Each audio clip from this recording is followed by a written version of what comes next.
Alright guys, this is the video for our last segment on circles. The math of this is not difficult by any stretch. It's the main part of this is remembering how you set these up, and we're going to let Desmos do everything for us once we have it set up. So you'll notice there are going to be our little semi-looking formulas here off to the side. Those are going to be the things as we go through this that you're going to want to remember. There will be background noise because I'm at home, so just bear with me if the dogs act stupid.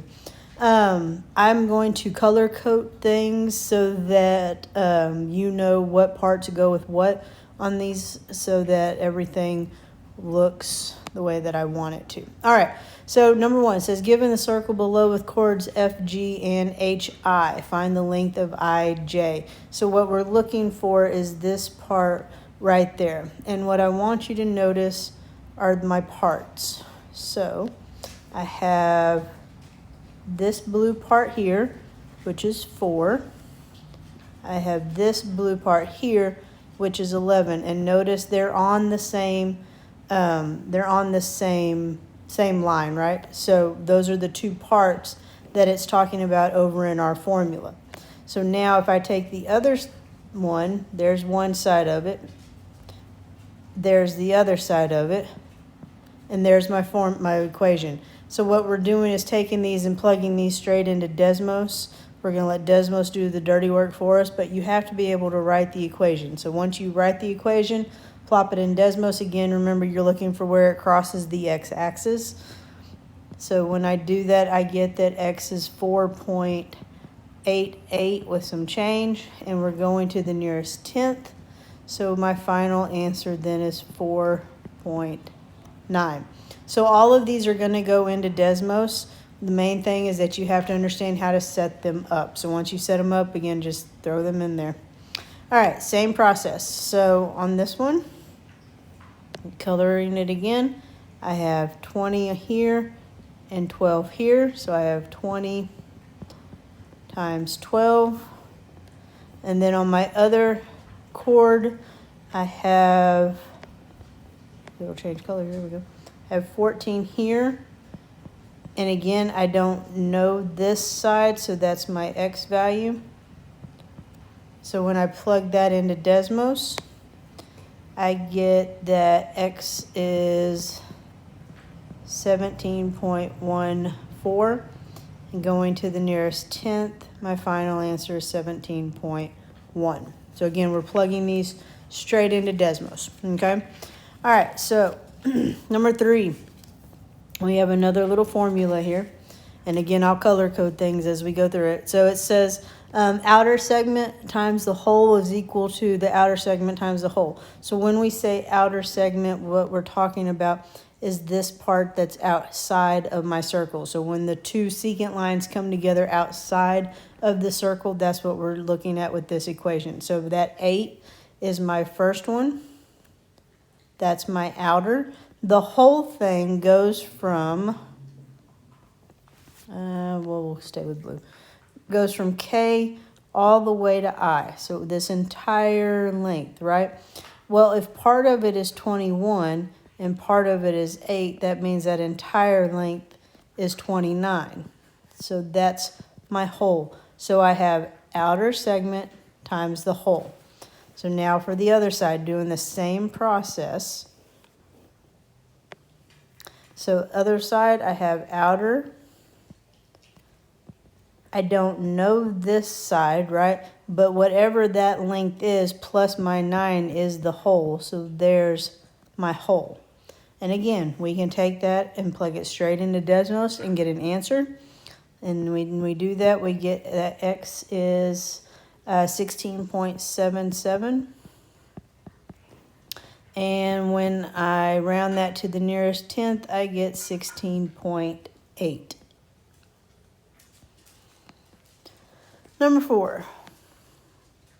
So notice the difference here. This secant line, let me switch to a highlighter. This secant line, right, does not extend past. So because it doesn't extend past, it's not a secant, it's our tangent line, right? And so our tangent lines, hey, sorry, dog's being silly. So our tangent lines have a different formula, all right? So that formula for our tangent line is this one here.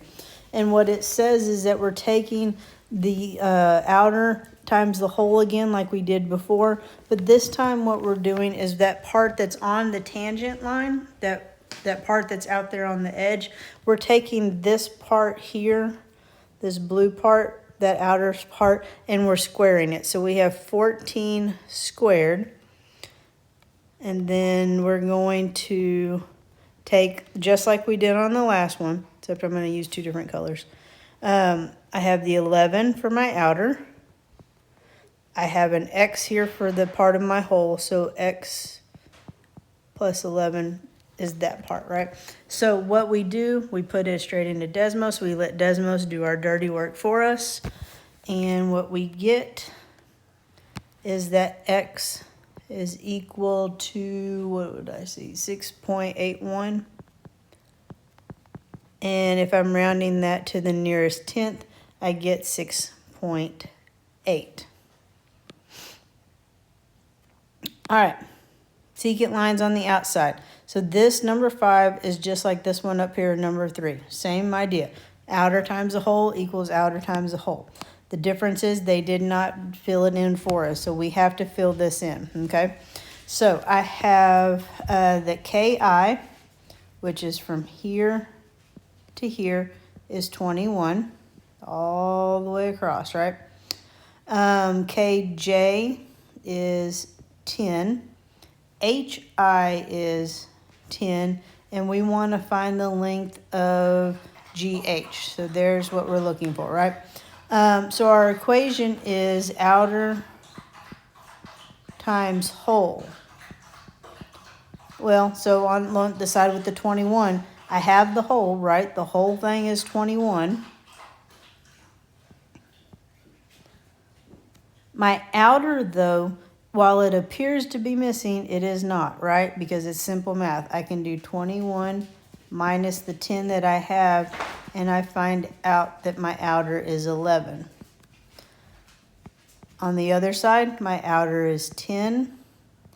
The whole is whatever X is plus that 10. So when I plug that entire thing into Desmos, I get 13.1, and it's already to the nearest tenth, so I don't have to do anything else. All right, let's look at number 6. Same idea. We're going to fill in what we know. It says if NO is 12, so there's NO, and PO is 11, and QP is 3 more than, so remember that more than means that we're adding. So it's 3 more than MN. Well, I've got to know MN in order to find QP. So that means that MN is my X, and whatever that X value is, I add 3 to it for the QP. And what we're looking for is the QP. So let's highlight it. From here to here is what we're going to be solving for at the end, okay? All right, so my outer times my whole. X plus 3 is part of it, but that 11 is the other part of it. The outer times the whole, X plus 12. Now, you could take the 11 and the 3, plug them in and make a 14, or you can type it in just as that is, straight into Desmos. It doesn't matter either way you do it. But when we plug it in, we get that X is 10. X is not what we're looking for, though. We are looking for QP. So QP is X plus 3. Well, I found X. X is 10. So I get then that QP is 13. All right, let's do one with tangents.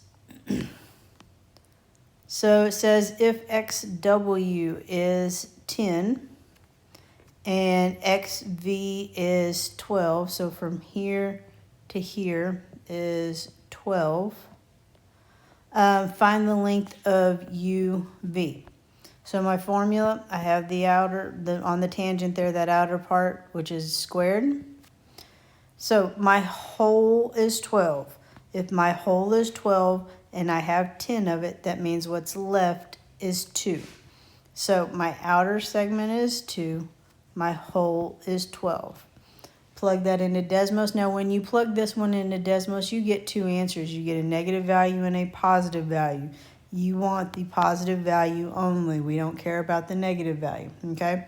So when we do that, we get that x is 4.89 with some change, and I get that x, when I round it to the nearest tenth, is 4.9. All right, let's look at number 8. Number 8, we're switching gears and we're graphing, okay? I gave you the equation of a circle. The equation of the circle is x minus h squared plus y minus k squared is equal to r squared. R is just the radius, h and k are the center. H is the x value, so let me zoom in here. X is the h and y is the k. That's just the x and y coordinate of the center of our circle, okay? What we're going to do with these is we're going to find our circle. We're going to see how far over we are to the edge, and then we're going to fill, that's our radius, and then we're going to square it and fill it in, okay? So let's try this. Make this to where it's a little bigger. All right, the idea with this is we're eyeballing it. We want the center of the circle so that it's the same distance to the edge all the way around. So if I'm looking here, let me change colors. We'll do yellow. If I go up 2, I'm at the edge. If I go down 2, I'm at the edge. If I go over 2, I'm at the edge. If I go over 2, I'm at the edge. That is my center. So now what are my points for that? So if I come down, I'm at -4. So h is -4. If I come over, k is 6. My radius, we're talking about radius, remember, going from the center to the edge. So that center to the edge, that's not what I meant to write, is equal to 2. So I have 1, 2, right? I have 2 boxes, so that's where that 2 is coming from. So now for our equation over here, I have r is equal to 2, but notice that my equation is r squared, right? So I'm taking this r and I'm squaring it. 2 times 2 gives me 4. All right, so now let's fill in our equation. X, now h is negative, so a negative times a negative is a positive, so I have x plus 4 squared and y minus 6, because 6 was still positive to begin with, right? Doesn't change anything. And then we already know r squared, and that is 4. From this point, I'm not asking you to do anything else with it. All you are doing is finding the center, finding the radius, writing the equation, and that's it, okay? Number 9. All right, so number 9. There's my center. I can double check it. Double check it with the yellow. 1, 2, 3, 4 to the edge. 1, 2, 3, 4. 1, 2, 3, 4. 1, 2, 3, 4. So that's my center. Now I'm going to identify things. My center, my H, is -5. My K is -6. So that's this right there and that right there. Now to identify my radius. There's my radius, right? R is equal to 1, 2, 3, 4. So that means that if R is 4, R squared is 16. All right, so our formula, y, both of them are negative. Negative times a negative gives me a positive 5 squared plus y. Negative times a negative gives me a positive 6 squared is equal to 16. Okay, so that's all we're doing for the graphing part of this. On the last two, we're finding distances with the Pythagorean theorem, not the distance formula. If you want to use the distance formula, you just go right ahead. I personally think it's easier with Pythagorean's theorem, but if you want to use distance, go for it. You'll notice, I'm going to zoom in real tight. Notice that there is a line. Let's see how tightly I can make this line. there's a line right there, right? It does not go all the way to the edge. So this line here does not go all the way to the edge. So the way we're doing this is we're dropping a line down from the point that's on the circle down to the line where it's going to touch with the circle, the center of the circle. So notice I have my line going across, have my line going up. My other line that I'm going to make there, that's my radius because it does go from the center all the way to the edge. That is my radius. So I have a value of 1, 2, 3 here and 1 there. So when we're looking to solve this over here, I have a circle that I have a triangle rather, where I don't know my radius. X is going to be my radius. This value is 3, that value is 1. We learned that when I'm looking for the C value, it's going to be a squared plus b squared. So I have 3 squared plus 1 squared. When I square that all out, I get the square root of 10. When you throw this into Desmos, if it gives you a decimal value, all you need to do is take the square root off of it, get the number, so that you have the whole number underneath this. So what you would have put in would have been 3 squared plus 1 squared, no square root over it, right? And that would have given you the 10. Because this is my radius, X and R are the same thing, okay? We need R squared. So when I take my square root of 10 and I square it, they're opposite functions. Squaring and square rooting are opposite functions, right? They cancel each other out. So all we're left with is the number that's inside. They gave us the center of the circle, right? And we have H is at -6. We have K is at 3. So I have everything I need. X minus a negative makes it a positive. And then Y minus 3, and my radius is 10. All right, same process on the other one. I'm going to do green this time. So I'm going to draw my line down, draw my line over, draw my radius going across. So I have 1, 2, 3, 1, 2, okay? So my triangle this time, then remember this is my radius, that's the R value. This is 3, that was 2. So R is going to be 3 squared plus 2 squared. Excuse me. When I throw that into Desmos, I get the square root of 13. That's my R. When I square the square root, I get that R squared is 13. They told us that H was 6 and K is 6 also.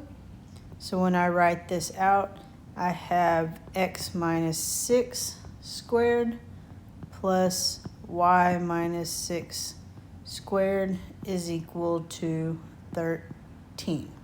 Okay, so there is a notes quiz that goes along with this. Please make sure you get that done so that when I pull grades, everything will be done. All right, thanks.